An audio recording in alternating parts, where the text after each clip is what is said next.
సాయంకాలాన సముద్ర తీరాన సంధ్యా సూర్యుల్లా మీరు నేను.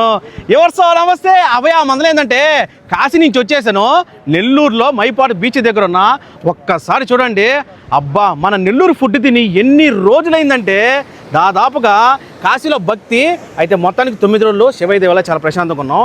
అయితే చూడండి నెల్లూరు చికెన్ ఫ్రై, అట్టాగే చూడండి అబ్బా సరైన చేప ఫ్రై, అట్టాగే కోడిగుడ్డు వడ వచ్చేసి పప్పులు పడి అనుకున్నారు, కాదు ఇది చికెన్ పొడి అంట. అసలు ఏరేలా వాళ్ళు ఇన్స్టా స్టైల్లో చేశారు. ఇది వచ్చేసి నాటుకోడి, అబ్బా కథక్కని తగిలిచ్చారు. చూడండి చికెన్ ఫ్రై, అట్టాగే రొయ్యలు. ఇది మన నెల్లూరు వ్యవహారం అంటే ఇది. ఏదేమన్నా కానీ ఈ విధంగా ఎంజాయ్ చేయాలి అభయ. మొత్తానికి కాశీకి పోయి ఏ విధంగా బతకాలా, లైఫ్ అంటే ఏందో మొత్తం తెలుసుకున్నా. నా మాటిని ఉన్న కాటికి ప్రశాంతంగా బతకాలా, అదొకటే చెప్పాలనుకున్నా. ఈ రీల్ మీకు నచ్చుంటే ఖచ్చితంగా మీ ఫ్రెండ్స్ అందరికీ షేర్ చేయండి.